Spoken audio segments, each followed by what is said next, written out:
Welcome to UPSC ocean. ఈరోజు మనం anthropology paper 1లో ఉన్న 1.1 meaning, scope and development of anthropology గురించి డిస్కస్ చేద్దాము. So, last 2 videos anthropology syllabus explanation చేశాము. ఒకసారి ఆ వీడియోస్ చూడండి. సో దట్ ఆంథ్రోపాలజీలో మనం ఏం డిస్కస్ చేస్తున్నాము.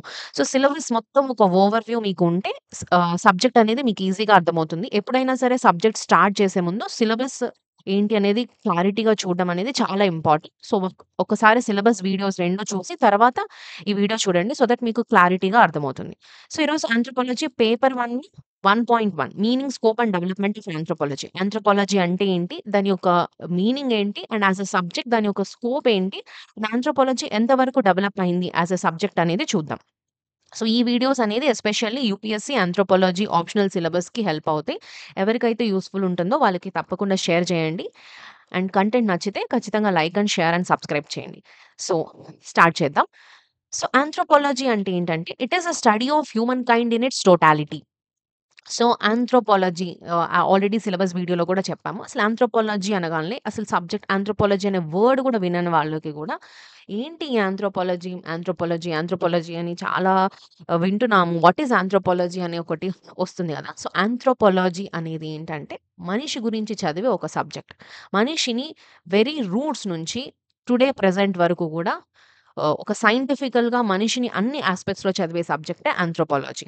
ఒకసారి ఆంథ్రోపాలజీ ఎందుకు ఆంథ్రోపాలజీ? వై ఆంథ్రోపాలజీ అంటే చాలా సార్లు మనకి క్వెషన్ ఒస్తది. అసలు ఎవరు? అసలు ఫస్ట్ మనిషి ఎవరు? మనిషి ఎలా వచ్చాడు? ఫస్ట్ పుట్టిన మనిషి ఎవరు? ఎలా ఎవాల్వ్ అయ్యాడు?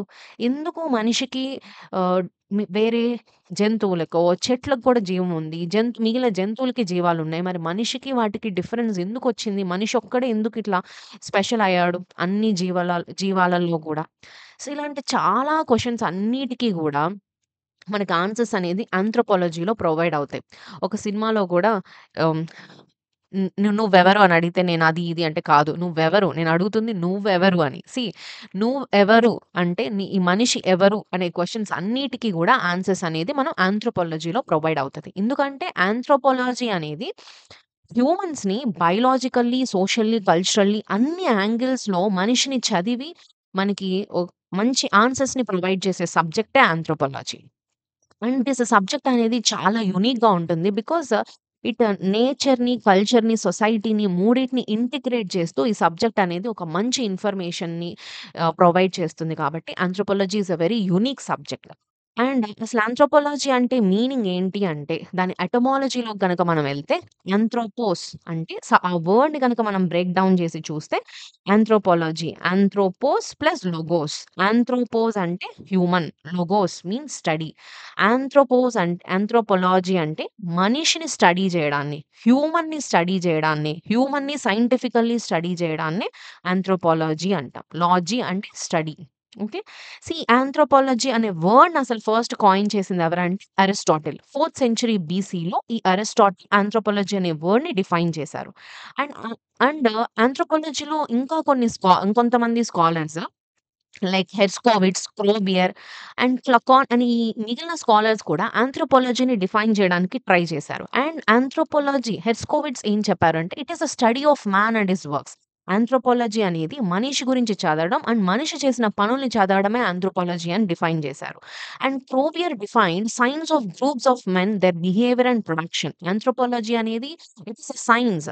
ఎవరి గురించి చదువుతుంది? ఒక గ్రూప్ ఆఫ్ మెన్ వాళ్ళ యొక్క బిహేవియర్, వాళ్ళ యొక్క ప్రొడక్షన్ గురించి చదవడాన్ని ఆంథ్రోపాలజీ అని చెప్పారు క్రోబియర్.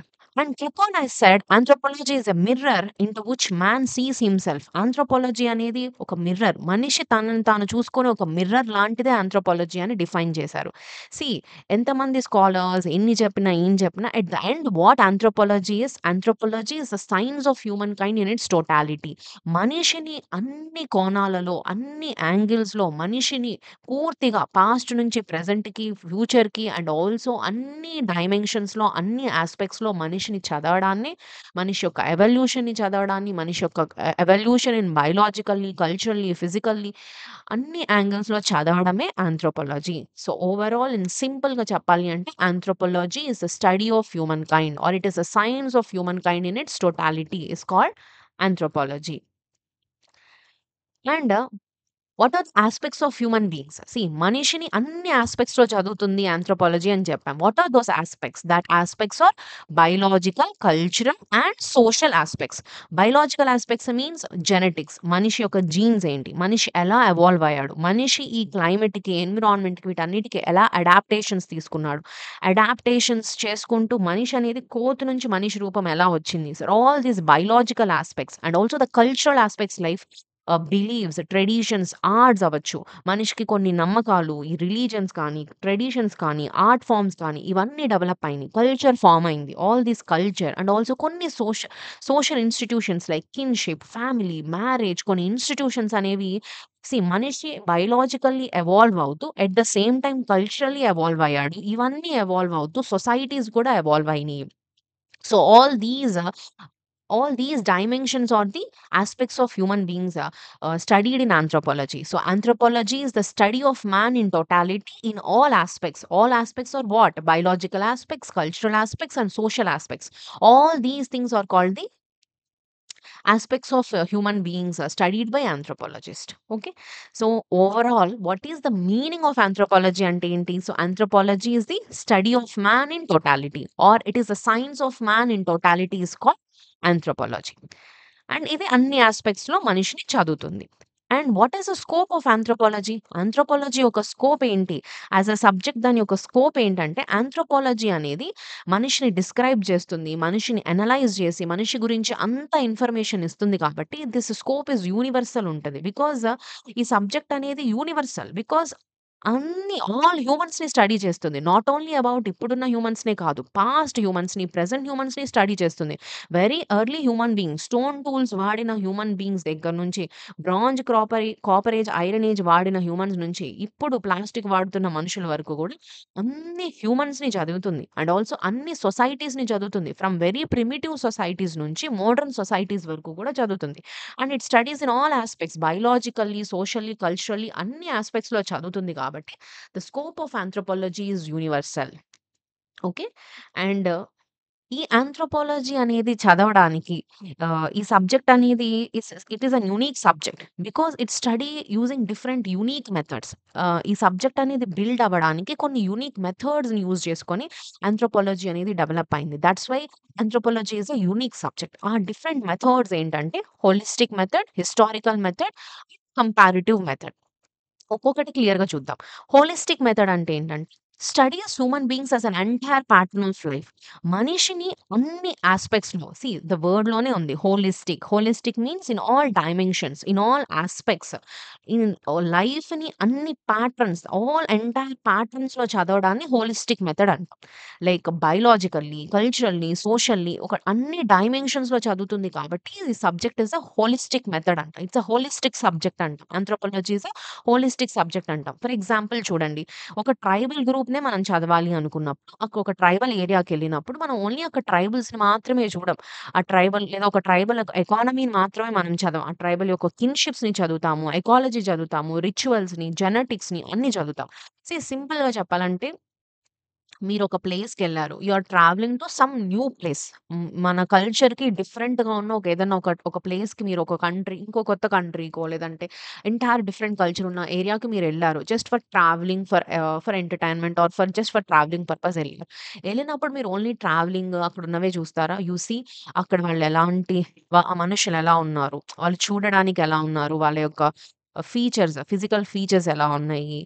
అవి మనం చూడొచ్చు. అండ్ ఆల్సో వాళ్ళెలాంటి లాంగ్వేజ్ మాట్లాడుతున్నారు, ఎలాంటి ఫుడ్ తింటున్నారు, ఎలాంటి టైప్ ఆఫ్ క్లోత్స్ వాడుతున్నారు, వాళ్ళ యొక్క ఫెస్టివల్స్ ఎలా సెలబ్రేట్ చేసుకుంటున్నారు, వాళ్ళ యొక్క మ్యారేజ్ సిస్టమ్ ఎలా ఉంది, వాళ్ళెలా మ్యారేజ్ సెలబ్రేట్ చేసుకుంటున్నారు, వాళ్ళ రిలీజియన్ ఏంటి, వాళ్ళు ఏ దేవుడిని ఫాలో అవుతారు. ఇట్లా ఒక స్టడీ తీసుకున్నప్పుడు అదొక్కటే చూడం. మనం అన్ని డైమెన్షన్స్‌లో చూస్తున్నాం. రైట్? సో, సిమిలర్‌లీ ఆంథ్రోపాలజీ అనేది మనిషి గురించి చదివేటప్పుడు ఓన్లీ ఒక యాంగిల్‌లోనే చదవదు. ఇప్పుడు ఒక సబ్జెక్ట్ తీసుకోండి. ఎకానమీలో ఎకానమీస్ ఎలా ఫార్మ్ అయినాయి? ఎకానమీ ఏంటి? పాలిటీస్ సబ్జెక్ట్ తీసుకున్నాం. పాలిటీలో పొలిటికల్ ఇన్‌స్టిట్యూషన్స్ ఏంటి? డెమోక్రసీ ఏంటి? ఇట్లా ఇవే చదువుతాం. But anthropology is like a subject you study holistically. ఒక పాయింట్‌ని తీసుకున్నప్పుడు అన్ని డైమెన్షన్స్‌లో కవర్ చేస్తూ చదువుతుంది. ఈ ఆంథ్రోపాలజీ అనేది subject. That is called as holistic method. Next is a historical method. Same ఏదైనా ఒక దాన్ని చదువుతున్నప్పుడు హిస్టారికల్ బ్యాక్‌గ్రౌండ్‌కెళ్ళి చదవడాన్ని is called as historical method అంటాం. బ్యాక్‌కెళ్ళి సపోజ్ ఇక్కడ ఆంథ్రోపాలజీ మనిషి గురించి చదువుతుంది. మనిషి ఎలా ఎవాల్వ్ అయ్యాడని జరుగుతుంది. చదువుతున్నప్పుడు స్టడీ ఫ్రమ్ ద పాస్ట్. అసలు మనిషి early human beings or even before మనిషి టూల్స్ నుంచి వాడిన దగ్గర నుంచి stones, bronze age, iron age, modern age వరకు కూడా anything study from the historical context. Very బ్యాక్‌గ్రౌండ్‌కెళ్ళి చదవడాన్ని హిస్టారికల్ మెథడ్ అంటాం. And next one is comparative method. Comparative method again నేమ్‌లోనే ఉంది. కంపారిజన్. 2 సొసైటీస్‌ని కంపేర్ చేస్తున్నాం. Comparison may be similarities or it may be differences. రెండిటిని ఎక్స్‌ప్లెయిన్ చేస్తూ చదవడాన్ని is called as comparative method అంటాం. ఇక్కడ ఆంథ్రోపాలజీ ఏంటి? మనుషుల గురించి చదువుతది. ఇక్కడున్న ఇండియాలో మనుషులు రేసెస్ ఎలా ఫార్మ్ అయ్యారు? ఇక్కడ ఏంటి? అట్ ద సేమ్ టైమ్ వేరే కంట్రీస్‌లో ఎర్లీ హ్యూమన్ బీయింగ్స్ ఆఫ్రికా నుంచి వచ్చిందంటారు. అవి ఇట్లా మనం స్టడీస్ చేసేటప్పుడు ఈ ఆంథ్రోపాలజీ అనేది it uses holistic method, it uses historical method and it also uses comparative method. Comparative మెథడ్‌లో ఏంటంటే 2 డిఫరెంట్ సొసైటీస్‌ని కంపేర్ చేస్తుంది. That comparison is of 2 dimensions. Synchronic and diachronic. Synchronic అంటే again it has compare across space and same time. Same టైమ్‌లో 2 డిఫరెంట్ స్పేస్‌ని compare చేయడం. Like Indian సొసైటీని ఆఫ్రికా ఇప్పుడు 2025లో ఇండియన్ సొసైటీ ఎలా ఉంది? ఆఫ్రికన్ సొసైటీ ఎలా ఉంది? So, the time is same but 2 different places. That is called synchronic. Diachronic is compare across the time but with the same place. India ఇప్పుడు 2025లో ఇండియాలో కాస్ట్ సిస్టమ్ ఎలా ఉంది? అండ్ 1925లో ఇండియాలో కాస్ట్ సిస్టమ్ ఎలా ఉంది? Same place, same cost system but within different time. అంటే ఇక్కడ సబ్జెక్ట్ అనేది ఎలా స్టడీ చేశారు? ఆంథ్రోపాలజీ మనిషిని గురించి చదివే ఈ సబ్జెక్ట్ ఎలా డెవలప్ అయింది? దాంట్లో ఏ మెథడ్స్‌ని యూజ్ చేసుకొని ఈ సబ్జెక్ట్ డెవలప్ అయింది? ఏ మెథడ్స్‌ని యూజ్ చేసుకుంది అంటే holistic method, historical method and comparative method. These are the 3 methods that make anthropology unique from the other subjects. Okay. And next is the development of anthropology. Anthropology as a సబ్జెక్ట్‌గా అది ఎలా develop అయింది? ఇప్పుడు మనం చదువుతున్నాము. We have subjects మనకెలా polity subject ఉంది, economy subjects ఉన్నాయి, జియోగ్రఫీ సబ్జెక్ట్ ఉంది, హిస్టరీ సబ్జెక్ట్ ఉంది, మ్యాథమెటిక్స్ ఉంది. దిస్ మ్యాథమెటిక్స్ ఇవన్నీ ఎప్పటినుంచో ఉన్నాయి సబ్జెక్ట్స్. అట్లా ఆంథ్రోపాలజీ అనేది ఒక అకాడమిక్ సబ్జెక్ట్‌గా ఒక డిసిప్లిన్‌గా ఎప్పుడు స్టార్ట్ అయిందంటే ఇట్ జ బిఫ్ ఇట్ ఓన్లీ 100 ఇయర్స్ ఎగో మాత్రమే ఇదొక సబ్జెక్ట్‌గా ఎవాల్వ్ అయింది. సబ్జెక్ట్‌గా రికగ్నైజ్ చేయడం స్టార్ట్ అయింది. ఈ సబ్జెక్ట్‌గా ఎవాల్వ్ అయ్యే ప్రాసెస్‌లో కొన్ని కీ మైల్‌స్టోన్స్ ఉన్నాయి. దాన్ని ఆంథ్రోపాలజీని ఒక సబ్జెక్ట్‌గా డిఫైన్ చేయడానికి. ఫస్ట్ వచ్చేసి 1884లో ఈబీ టైలర్ ఒక ఆంథ్రోపాలజికల్ స్కాలర్ అన్నమాట. ఒక ఆంథ్రోపాలజిస్ట్. ఆయన ఫస్ట్ దీన్ని అకాడమిక్ పొజిషన్ ఇవ్వడం జరిగింది. ఆక్స్‌ఫోర్డ్ యూనివర్సిటీలో ఆంథ్రోపాలజీని ఒక సబ్జెక్ట్ లాగా దీనికి ఒక అకాడమిక్ పొజిషన్ ఇచ్చిన ఫస్ట్ పర్సన్ వచ్చేసి ఈబీ టైలర్. లేటర్ 1885లో దీన్ని ఫస్ట్ జనరల్ ఆంథ్రోపాలజీని ఒక కోర్స్ లాగా మీరొక యూనివర్సిటీకెళ్తే ఆంథ్రోపాలజీ అని ఒక సబ్జెక్ట్‌ని తీసుకొని చదవచ్చు. ఇఫ్ యూ స్టడీ మన గ్రాడ్యుయేషన్‌లో మనం సబ్జెక్ట్స్ తీసుకొని చదువుతాం గదా! అట్లానే ఆంథ్రోపాలజీని ఒక కోర్స్‌లా తీసుకొని చదవడం స్టార్ట్ చేసి ఫస్ట్ దాన్ని ప్రొవైడ్ చేసిన university is university of Vermont. తర్వాత 1897లో జెసప్ నార్త్ పెసిఫిక్ ఎక్స్‌పెడిషన్ అనేది జరిగింది. యాక్చువల్లీ ఈ జెసప్ నార్త్ పెసిఫిక్ ఎక్స్‌పెడిషన్ ఏంటంటే నార్త్ అమెరికాకి అలస్కా సైడ్ ఒక చిన్న విలేజ్ ఉందన్నమాట. అదే టైంలో రష్యా, సైబీరియా కోస్ట్‌లో కూడా ఒక ట్రైబల్ సెటిల్మెంట్ ఉంది. ఈ 2 ఒకదానికొకటి థౌసండ్స్ ఆఫ్ కిలోమీటర్ డిస్టెన్స్‌లో ఉన్నాయి. కానీ ఈ రెండిటికి మధ్య కొన్ని కల్చర్స్ అనేవి సిమిలర్‌గా ఉన్నాయి. ఆ టైంలో American museum of national history అని ఒక ఎక్స్‌పెడిషన్ స్టార్ట్ చేసింది. దాన్నే జెసప్ ఎక్స్‌పెడిషన్ అన్నారు. దానికి హెడ్ ఎవరంటే ఫ్రాన్స్ బోస్. ఆంథ్రోపాలజీలోనే ఆయన ఒక ఫాదర్ ఫిగర్ అన్నమాట. ఆయన హెడ్ చేస్తూ ఏం చేశారంటే, ఈ నేటివ్ అమెరికన్స్‌కి, ఈ సైబేరియన్ ట్రైబ్స్‌కి మధ్య ఏమన్నా కనెక్షన్ ఉందా అని ఫైండ్ ఔట్ చేయడానికి ఈ ఎక్స్‌పెడిషన్ అనేది స్టార్ట్ చేశారు. అప్పుడు ఫ్రాన్స్ బోస్ యొక్క ఫీల్డ్ వర్క్‌లో ఏం తెలిసింది అంటే కొన్ని స్టోరీస్ కలెక్ట్ చేశారు. ఆర్టిఫాక్ట్స్, సాంగ్స్, రిచువల్స్ ఇవన్నీ రికార్డ్ చేశారు. ఇక్కడ బోస్ ఏం చెప్పిన మేజర్ పాయింట్ ఏంటంటే, ఒక కల్చర్‌ని అర్థం చేసుకోవాలి అంటే దాని యూనిక్ హిస్టరీ చూడాలి. అంటే ఏ కల్చర్‌కి, ఆ కల్చర్‌కి ఒక హిస్టరీ ఉంటది. ఇక్కడ ఈ ల్యాండ్‌లో ఈ కల్చర్ అనేది డెవలప్ అవ్వడానికి ఒక హిస్టరీ అనేది ఉంటది. సో, ఆ హిస్టరీ అనేది ఎవాల్వ్ అవుతూ ఉంటది. ఆ ఎవల్యూషనరీ స్టేజ్‌తో కంపేర్ చేయకూడదు. ఎవల్యూషన్ అంటే ప్రతి సొసైటీని ఈవెన్ ముందుకెళ్ళే కొద్దీ థాట్స్ అనొస్తది. అక్కడ మనం క్లారిటీగా చూస్తాం. ఎవల్యూషనరీ స్టేజ్‌తో కంపేర్ చేయకూడదు. సొసైటీ అనేది ప్రిమిటివ్ స్టేజ్ నుంచి ఇట్లా మోడర్న్ స్టేజ్ వరకు అవుతూ వస్తుంది అని ప్రతి సొసైటీ అలా ఎవాల్వ్ అవుతుంది అని చెప్తారు. అలా కాకుండా ఎవ్రీ సొసైటీకి, ఎవ్రీ యూనిక్ కల్చర్‌కి కూడా దానికొక హిస్టారికల్ బ్యాక్‌గ్రౌండ్ ఉంటుంది అని చెప్పాడన్నమాట ఫ్రాన్స్ బోస్. ఈ జీసప్ ఎక్స్‌పెడిషన్ ఏం చెప్పిందంటే, it's proved that cultures do not develop in isolation. A culture కూడా దానంతట అది ఫార్మ్ అవ్వలేదు. అది డిఫ్యూజన్ జరుగుతూ వచ్చింది. కల్చర్ అనేది ఒక దగ్గర నుంచి ఒకటికి డిఫ్యూజన్ అనేది జరుగుతూ ఉంది. అండ్ ఆల్సో ఈ కల్చరల్ రిలేటివిజం, హిస్టారికల్ పర్టిక్యులరిజం అనే ఐడియాలజీస్‌ని ఎస్టాబ్లిష్ చేశారు. ఈ ఎక్స్‌పెడిషన్ వల్లనే ఆంథ్రోపాలజీ సబ్జెక్ట్‌ని ప్రొఫెషనల్‌గా మార్చిన ఒక రివల్యూషనే ఈ జీసప్ నార్త్ పెసిఫిక్ ఎక్స్‌పెడిషన్. తర్వాత 1898 అండ్ 1999లో క్యాంబ్రిడ్జ్ టోరెస్ స్ట్రెయిట్ ఎక్స్‌పెడిషన్ జరిగింది. ఇదేంటంటే ఆస్ట్రేలియా మరియు పపా న్యూగినియా అనే చిన్న చిన్న ఐలాండ్స్ ఆస్ట్రేలియా దగ్గర ఉంటాయి. ఈ చిన్న చిన్న ఐలాండ్స్ మొత్తాన్ని కూడా ఈ ఇక్కడ ఏసీ హెడ్డన్ ఆయన ఒక మల్టీ డిసిప్లినరీ టీమ్‌తో వచ్చి, ఆయనతో పాటు ఒక సైకాలజిస్ట్ అయిన డబ్ల్యూహెచ్ఆర్ రివర్స్‌ని, లింగ్విస్టిక్, బయాలజిస్ట్ ఇలా అందరూ కలిసి ఒక కమ్యూనిటీని స్టడీ చేయాలనుకున్నారు. ఇది ఫస్ట్ టైమ్ ఆంథ్రోపాలజీలో ఒక టీమ్ బేస్డ్ సైంటిఫిక్ ఎక్స్‌పెడిషన్. వీళ్ళిక్కడ ఫోనోగ్రఫీ, ఫోటోస్ తీసుకొని, కిన్‌షిప్ డీటెయిల్స్ వీటన్నిటిని రికార్డ్ చేయడం స్టార్ట్ చేశారు. అండ్ డబ్ల్యూహెచ్ఆర్ రివర్స్ ఇక్కడ జీనోలాజికల్ మెథడ్‌ని కూడా డెవలప్ చేశాడు. సో, ఈ క్యాంబ్రిడ్జ్ టొరస్ ఎక్స్‌పెడిషన్ యొక్క మేజర్ సిగ్నిఫికెన్స్ ఏంటంటే, first time psychology, linguistics, social anthropology అన్నీ కలిసి ఒక కమ్యూనిటీని టోటల్‌గా స్టడీ చేశారు. అండ్ ఆల్సో ఈ ఎక్స్‌పెడిషన్ అనేది సోషల్ ఆంథ్రోపాలజీకి ఒక బర్త్ ప్రొఫెషనల్‌గా క్రియేట్ అయింది. సో, టొరస్ ఎక్స్‌పెడిషన్ అనేది చాలా స్పెషల్. ఎందుకంటే మనం ఇప్పుడు ఆంథ్రోపాలజీలో యూజ్ చేసే సిస్టమాటిక్ టెక్నిక్స్ అన్నీ గూడా ఇక్కడ ఈ క్యాంబ్రిడ్జ్ టోరస్ ఎక్స్‌పెడిషన్‌లోనే స్టార్ట్ అయినియన్నమాట. సో, ఇది ఆంథ్రోపాలజీని ఒక డిసిప్లిన్‌గా డెవలప్ అవ్వడానికి హెల్ప్ అయినియి. And also initially anthropology as a సబ్జెక్ట్‌గా డెవలప్ అవ్వడానికి ముందు అది ఒక ఆర్మ్ చైర్ ఆంథ్రోపాలజీగానే ఉండేది. కొంతమంది థింకర్స్ లైక్ ఈపీ టైలర్ అవ్వచ్చు, ఎల్‌హెచ్ మార్గాన్ వీళ్ళందరూ ఏంటంటే they are basically the armchair anthropologist. Already available ఉన్న సెకండరీ డేటాని యూజ్ చేసుకొని ఆ టైంలో మనకింత టెక్నాలజీ ఇంత ఏమి లేదు. సో, అప్పుడెవరైనా ట్రావెలర్స్ ఎళ్ళినా, మిషనరీస్ ఎళ్ళినా వాళ్ళ దగ్గర నుంచి వచ్చిన రిపోర్ట్స్‌ని తీసుకొని, ఆ రిపోర్ట్స్‌ని కంపేర్ చేసుకొని మాత్రమే కొంత అనాలిసిస్ ఇచ్చి, అలానే సబ్జెక్ట్ అనేది ఇనీషియల్లీ అలానే ఉండేది. ఫీల్డ్ వర్క్ అనేది ఏమి లేకుండా ఆంథ్రోపాలజీ సబ్జెక్ట్ అనేది ఇలా చిన్నగా డెవలప్ అవుతూ వచ్చింది. తరువాత లేటర్ ఆన్ 20థ్ సెంచరీ వచ్చేసరికి ఆంథ్రోపాలజీలో గూడా సబ్జెక్ట్‌లో గూడా scientific and first hand methods use చేయడం స్టార్ట్ చేసింది. ఫీల్డ్ వర్క్ అనేది చాలా ఎక్కువ డెవలప్ అయింది. ఓకే. ఎవరో తెచ్చిన డేటాని అనాలిసిస్ చేయడం గాదు. ఇప్పుడు మనం ఏదైనా ఒక సొసైటీని, ఒక పర్టిక్యులర్ హ్యూమన్స్‌ని మనం స్టడీ చేయాలన్నప్పుడు డైరెక్ట్‌గా అక్కడికి వెళ్ళేసి, వాళ్ళక్కడికెళ్ళి ఉండి స్టడీ చేసి అనాలిసిస్ చేయడం స్టార్ట్ చేశారు. ఈ ఫీల్డ్ వర్క్ అనేది చాలా ఎక్కువగా డెవలప్ అయింది. ఎస్పెషల్లీ డబ్ల్యూహెచ్ఆర్ రివర్స్ అవ్వచ్చు, NK Bose in India or Franz Boas, Malinowski వీళ్ళందరూ కూడా ఈ ఫీల్డ్ వర్క్‌ని, పార్టిసిపెంట్ అబ్జర్వేషన్‌ని కూడా చాలా ఎక్కువగా డెవలప్ చేశారు ఆంథ్రోపాలజీ. అప్పటినుంచి ఆంథ్రోపాలజీ అనేది చాలా ఎక్కువ సబ్జెక్ట్ అనేది చాలా ఎక్కువగా డెవలప్ అయింది. అండ్ ఆల్సో హ్మ్. సారీ.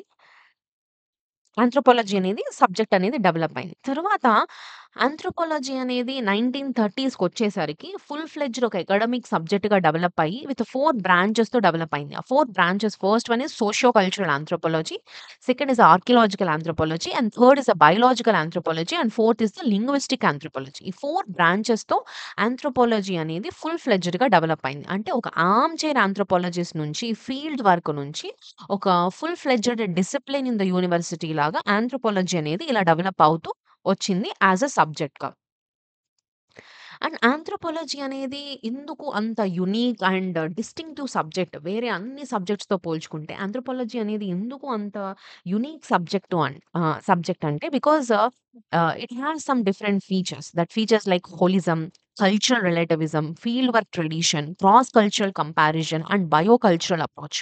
హోలిజం అంటే ఏంటంటే ఆల్రెడీ చెప్పాం. హోలిస్టిక్ అన్ని యాస్పెక్ట్స్‌లో చదువుతుంది. All aspects are social, biological, cultural అన్ని యాస్పెక్ట్స్‌లో హ్యూమన్స్‌ని స్టడీ చేస్తుంది కాబట్టి this subject is holistic subject. And it also has cultural relativism. Cultural relativism అంటే ఒక సొసైటీని ఒక సొసైటీ యొక్క కల్చరల్ స్టాండర్డ్స్‌తో ఇంకొక సొసైటీని కంపేర్ చేయకుండా, ఏ సొసైటీని ఆ సొసైటీ యొక్క యూనిక్ స్టాండర్డ్స్‌తో అర్థం చేసుకోవడాన్ని కల్చరల్ రిలేటివిజం అంటాం. For example India cultural standards are very high. మన ఇండియన్ కల్చర్ అన్నా మనకి చాలా గొప్ప. మన కల్చర్‌లో మనం కొన్ని ఫాలో అవుతాం. మనకంటూ కొన్ని ట్రెడిషన్స్, కొన్ని కట్టుబాట్లు, మనం మనం ఫాలో అయ్యే కొన్ని పద్ధతులు మనకొకలా ఉంటాయి. మన పద్ధతుల్ని వేరే కల్చర్‌లో వాళ్ళ పద్ధతులు, వాళ్ళ కల్చర్ అనేది చాలా డిఫరెంట్ ఉంటది. Western culture or African culture, Korean culture, Chinese or Japanese cultures వేరే కల్చర్స్ చూడండి. సో, మన కల్చర్‌తో వాళ్ళ కల్చర్‌ని చూసి ఏంటి వాళ్ళు అలా చేస్తున్నారు? ఏంటి వాళ్ళది? సో, మన కల్చర్ దృష్టిలో నుంచి వాళ్ళ కల్చర్‌ని చూడకూడదు. ఏ కల్చర్‌ని ఆ కల్చర్ యాంగిల్‌తో చూస్తూ, ఏ కల్చర్‌ని జడ్జ్ చేయకుండా ఓకే. థాట్ ఈస్ వాళ్ళ యూనిక్ కల్చర్ వాళ్ళది. మన కల్చర్ మనది. సో, ఆ 2 కల్చర్స్‌ని జడ్జ్ చేయకుండా, ఒక కల్చరల్ స్టాండర్డ్‌తో ఇంకో కల్చర్‌ని జడ్జ్ చేయకుండా చూడడాన్ని కల్చరల్ రిలేటివిజం అంటాం. ఇది చాలా ఇంపార్టెంట్ ఆంథ్రోపాలజికల్ స్టడీస్‌లో. ఎందుకంటే, ఇప్పుడు మనకి టెక్నాలజీ వచ్చింది. ఇప్పుడు ఈ కంప్లీట్ వరల్డ్‌లో ఓకే. ఇలా డిఫరెంట్ పీపుల్ ఉన్నారు. ఈ ట్రైబల్స్ అనే కాన్సెప్ట్ వచ్చింది. ఇది మనుషులు ఇలా డెవలప్ అయ్యారు. ఇలా ఎవాల్వ్ అయ్యి ఇప్పుడు మనకి నాలెడ్జ్ అనేది బికాస్ ఆఫ్ టెక్నాలజీ అంతా తెలిసింది. బట్ ఈ గ్లోబలైజేషన్, ఈ టెక్నాలజీ ఏమి జరగనప్పుడు ఈ ప్రపంచంలో ఇక్కడ ఇలా మనుషులున్నారు. ఇలాంటి ఒక గ్రూప్ ఉంది. వాళ్ళ కల్చర్ డిఫరెంట్ ఉంది. మనం చేసే పద్ధతులు ఎవ్రీథింగ్ వాస్ కల్చరల్ షాక్ గానే ఉండేది. సో, అలాంటి టైంలో ఒక సబ్జెక్ట్ ఆంథ్రోపాలజీ అనే ఒక సబ్జెక్ట్‌ని బిల్డ్ చేయడానికి ఆ చదివే ఆంథ్రోపాలజిస్ట్ గాని, ఎవరైతే ఆ ఫీల్డ్‌లో ఉన్నారో, ఈ కల్చరల్ రిలేటివిజంని ఫాలో అవ్వకుండా సబ్జెక్ట్ బిల్డ్ చేసుంటే, సో, అసలు యూనిక్ ఇన్ఫర్మేషన్ అనేది మనకి రాదు. అక్కడున్న వాళ్ళ పద్ధతులు ఏంటనేది మనం యాస్ ఇట్ ఈస్‌గా వాళ్ళ లెన్స్‌లో మనం చూడలేం. మన లెన్స్‌లోనే మనం చూస్తాం. సో, అలా కాకుండా ఆంథ్రోపాలజీ అనేది ఒక యూనిక్ సబ్జెక్ట్ అవ్వడానికి one of the main reason is because of its feature as a cultural relativism and also a field work tradition. Anthropology అనేది కూడా సేమ్. అగైన్ జస్ట్ ఒక ఇన్ఫర్మేషన్‌ని కాకుండా డైరెక్ట్‌గా ఎళ్లి త్రూ పార్టిసిపెంట్ అబ్జర్వేషన్‌ని చేసి ఫీల్డ్ వర్క్‌లోకి వెళ్లి స్టడీ చేస్తుంది కాబట్టి anthropology is again a unique subject and it also cross కల్చర్‌ని కంపేర్ చేస్తుంది and it also uses bio cultural approach. కల్చర్‌ని ఇంటిగ్రేట్ చేసి హోలిస్టిక్‌గా ఎవ్రీథింగ్‌ని మనిషి గురించున్న ఇన్ఫర్మేషన్‌ని ప్రొవైడ్ చేస్తుంది కాబట్టి in all times, humans in all space, in all times, in past, present, future అన్ని యాంగిల్స్‌లో చదువుతుంది కాబట్టి anthropology is a unique subject and it has its own distinctive features as holism, cultural relativism, fieldwork tradition, cross-cultural comparison and biocultural approach. And anthropology ఎందుకు మరి anthropology అనేది ఇప్పటికి కూడా relevance ఉందా? Anthropology అసలు నిజంగా యూజ్‌ఫుల్ సబ్జెక్టేనా? అంటే yes. It is universal scope. ఎందుకంటే because of its holistic, historical and comparative methods వల్ల అవ్వచ్చు. ఆంథ్రోపాలజీ అనేది మనుషుల్లో ఉన్న డిఫరెన్సెస్‌ని అర్థం జేసుకోవడాన్ని, మనిషి తనంతట తాను అర్థం జేసుకోవడానికి గానీ, వేరే సబ్జెక్ట్స్‌లో దీని యొక్క నాలెడ్జ్‌ని అప్లై చేయడానికి గానీ అండ్ ఏదైనా ఒక విషయం పట్ల యాక్షన్ తీసుకోవడంలో కూడా ఆంథ్రోపాలజీ అనేది చాలా రిలవెంట్ సబ్జెక్ట్. చూద్దాం. ఎందుకు అండర్‌స్టాండింగ్ ద డిఫరెన్సెస్ అంటే ఇప్పుడు ఈ గ్లోబలైజ్డ్ వరల్డ్‌లో ఒక్కొక్క సీ ఇండియన్ యొక్క ఆహ్, మనుషులు ఒకలా ఉంటారు. అమెరికన్స్ ఒకలా ఉంటారు. చైనీస్, జపనీస్ ఒకలా ఉంటారు. We have our own differences. Culturally we have our own differences. ఉన్నప్పటికీ ఈ గ్లోబలైజ్డ్ వరల్డ్‌లో మనుషులు ఒకళ్ళనొకళ్ళు అర్థం చేసుకోవడానికి ఇవన్నీ ఎలా ఫార్మ్ అయిందన్నది మనకి తెలిసినప్పుడు మనం దాన్ని ఒక డిఫరెంట్‌గా చూడం. సో, ఆ సైంటిఫిక్ స్టడీలో ఈ డిఫరెన్సెస్‌ని అర్థం జేసుకోవడానికి, మనిషి ఎలా ఎదిగాడు, మనకి ఫ్యూచర్‌లో ఏదైనా ఒక ప్రాబ్లమ్ వచ్చినప్పుడు పాస్ట్‌లో మన యాన్సెస్టర్స్ ఎలా చేశారు, ఏంటి, ఇలా మనిషి తనంతట తాను తెలుసుకోవడానికి గూడా ఆంథ్రోపాలజీ అనేది very relevant. And also applied anthropology like ఆంథ్రోపాలజీలో ఉన్న ఇన్ఫర్మేషన్ అనేది ప్రెజెంట్ డే పాలిసీస్‌లో గానీ, గవర్నెన్స్‌లో గానీ, ట్రైబల్ వెల్ఫేర్, ఎడ్యుకేషన్ అండ్ హెల్త్‌లో చాలా ఎక్కువగా యూజ్ జేయొచ్చు. ఒకప్పుడు ట్రైబల్స్ అంటే ఎవరికీ సరిగ్గా తెలీదు. ఇప్పుడు ట్రైబల్ డెవలప్‌మెంట్స్ జరుగుతున్నాయి. ట్రైబ్స్‌ని ట్రైబల్ అనేవాళ్ళు వాళ్ళెవరో కొండల్లో ఉండే కొండ జాతీయులను తీసేయకుండా ఈరోజు మనం దే ఆర్ ద అస్సలైన వాళ్ళు భూమాతకి, అడవికి అసలైన బిడ్డలు. వాళ్ళ దగ్గరున్న నాలెడ్జ్, వాళ్ళ దగ్గరున్న ఇన్ఫర్మేషన్, వాళ్ళు వాడుతున్న టెక్నిక్స్, వాళ్ళు పూజించే విధానాలనేవి దే ఆర్ ద యాక్చువల్ అవి ప్రిమిటివ్ కాదు. They are the actual things మన మనుషులకి కావాల్సినవని ఈరోజు వాళ్ళ యొక్క నాలెడ్జ్‌ని మనం గుర్తించగలిగాము అంటే this is because of anthropology. And action anthropology అన్న సేమ్. ఏదైనా ఒక బికాస్ మనం ఆంథ్రోపాలజీ సబ్జెక్ట్ మొత్తాన్ని మనం చదువుతున్నప్పుడు మనం ఒకటి తెలుసుకోగలుగుతాం. మనం మనం ఒక కల్చర్‌ని జడ్జ్ చేయలేం. ఆ యాంగిల్‌లో చూస్తాం. ట్రైబ్స్‌ని అర్థం చేసుకుంటాం. చాలా థింగ్స్‌ని అర్థం చేసుకోగలిగినప్పుడు మనం ఒక యాక్షన్ తీసుకోగలుగుతాం. మనం ఈ సబ్జెక్ట్స్ చదువుతున్నాము because we wanted to be an IAS officer. Once you putting into an officer position అక్కడికెళ్ళినప్పుడు యూ విల్ గెట్ చాలా డిఫరెంట్ సొసైటీ ఆఫ్ సెక్షన్స్‌తో మనం వర్క్ చేయాల్సి ఉంటుంది. So, whenever we know have to ఆ పీపుల్‌ని మనం వాళ్ళని ఎందుకలా ఉన్నారు, ఏంటి అని మనం అర్థం చేసుకున్నప్పుడు మాత్రమే we can give the best of the welfare or the best of the things మనం సొసైటీకి డెవలప్ చేయగలుగుతాం. So, that is where anthropology is very important and very relevant. Okay. And anthropology not only in this things స్పోర్ట్స్‌లో కూడా చదవచ్చు. Like doctor Narayan Amit అనే person sports యాంగిల్‌లో ఆంథ్రోపాలజీని చదివాడు. So, just ఆంథ్రోపాలజీలో sports అనేది జస్ట్ ఒక గేమ్ మాత్రమే కాదు. ఇదొక కల్చరల్ ప్రాక్టీస్. కొన్ని కొన్ని మన కల్చర్స్‌లో కూడా కొన్ని గేమ్స్ ఉంటాయి. సో, ఆ స్పోర్ట్స్‌ని కూడా ఆంథ్రోపాలజికల్ లెన్స్‌లో చదవచ్చు. అండ్ ఆల్సో ట్రైబల్ పంచశీల్ పాలిసీస్‌లో మన నెహ్రూ గారు కూడా ట్రైబల్ డెవలప్‌మెంట్ కోసం చాలా పాలిసీస్‌ని తీసుకొచ్చారు. ఇవన్నీ ట్రైబల్ డెవలప్‌మెంట్ కోసం ఈ పాలిసీస్ తీసుకురావడానికి కానీ, కాన్స్టిట్యూషనల్లీ సేఫ్‌గార్డ్స్ తీసుకురావడానికి గూడా ఇందుకు యాంథ్రోపాలజీ అనే సబ్జెక్ట్ అనేది చాలా హెల్ప్ అయింది. బికాజ్ టు అండర్‌స్టాండ్ ట్రైబ్స్ వాళ్ళని కరెక్ట్‌గా అర్థం చేసుకోవడానికి, వాళ్ళ కల్చర్‌ని ప్రిజర్వ్ చేయడానికి మనకిప్పుడు కాన్స్టిట్యూషన్‌లో సో మెనీ సేఫ్‌గార్డ్స్ ఉన్నాయి. అవన్నీ రావడానికి గూడా యాంథ్రోపాలజీ అనేది చాలా హెల్ప్ చేసింది. రైట్? అండ్ సో, ఓవరాల్‌గా ఆంథ్రోపాలజీ ఏంటంటే, ఒక ఆర్మ్ చైర్ ఆంథ్రోపాలజీ నుంచి, రిగరస్ ఫీల్డ్ నుంచి ఒక డిసిప్లిన్‌గా డెవలప్ అయింది. దాని యొక్క హోలిస్టిక్ హిస్టారికల్ కంపారిటివ్ మెథడ్స్‌ని యూజ్ చేసుకొని ఆంథ్రోపాలజీ అనేది ఒక యూనిక్ సబ్జెక్ట్‌గా ఫార్మ్ అయ్యి, అండ్ ఈ మనిషి యొక్క డైవర్సిటీని అర్థం చేసుకుంటూ, మనుషులందరిని యునైట్ చేయడానికి అండ్ మంచిగా పాలిసీస్ అండ్ డెవలప్‌మెంట్‌లో కూడా హెల్ప్ అవ్వడానికి ఆంథ్రోపాలజీ అనేది తన యొక్క కాంట్రిబ్యూషన్స్‌ని ఇచ్చింది, ఇస్తుంది, ఇవ్వబోతుంది గూడా. సో, ఆంథ్రోపాలజీ అనేది ఒక బ్యూటిఫుల్ సబ్జెక్ట్. ఒక beautiful journey of our self. మనల్ని మనం చూసుకునే సబ్జెక్ట్ అండ్ ఆల్సో మన యొక్క థాట్ ప్రాసెస్‌ని చేంజ్ చేయగలిగే సబ్జెక్టే ఆంథ్రోపాలజీ. సో, ఈరోజు క్లాస్‌లో మనం ఆంథ్రోపాలజీ యొక్క మీనింగ్ ఏంటి? ఆంథ్రోపాలజీ యొక్క స్కోప్ ఏంటి? ఆంథ్రోపాలజీ ఒక సబ్జెక్ట్‌గా ఎలా డెవలప్ అయింది? So, this is introduction for anthropology. In anthropology syllabus పేపర్‌లో 1.1 సిలబస్‌ని డిస్కస్ చేశాము. సో, ఓవరాల్‌గా anthropology is a science of humankind which explains our past, guiding our present and shaping our future. I think ఈ topics మొత్తం గూడా క్లియర్‌గా అర్థమైందని అనుకుంటున్నాను. ఏమైనా డౌట్స్ ఉంటే ఖచ్చితంగా కామెంట్ జేయండి. అండ్ వీడియో నచ్చితే, కంటెంట్ యూజ్‌ఫుల్ అనిపిస్తే తప్పకుండా లైక్, షేర్ అండ్ సబ్స్క్రైబ్ చేయండి. సో, నెక్స్ట్ వీడియోలో మనం 1.2 relations with anthropology, relations with other subjects. 1.2 relationship with other disciplines. ఆంథ్రోపాలజీకి మిగిలిన సబ్జెక్ట్స్‌లో like social sciences, behavioural sciences, life sciences, medical sciences, earth and హ్యుమానిటీస్‌తో ఆంథ్రోపాలజీకి ఉన్న రిలేషన్ ఏంటి అనేది చూద్దాం. ఎందుకంటే ఆంథ్రోపాలజీ హోలిస్టిక్ సబ్జెక్ట్ అన్ని యాంగిల్స్‌లో చదువుతుందన్నప్పుడు మరి అన్ని సబ్జెక్ట్స్‌తో దానికి రిలేషన్‌షిప్ ఉంటుంది గదా! సో, ఈ కాన్సెప్ట్స్‌ని మనం నెక్స్ట్ క్లాస్‌లో తెలుసుకుందాం. So, until then happy learning and thank you for watching.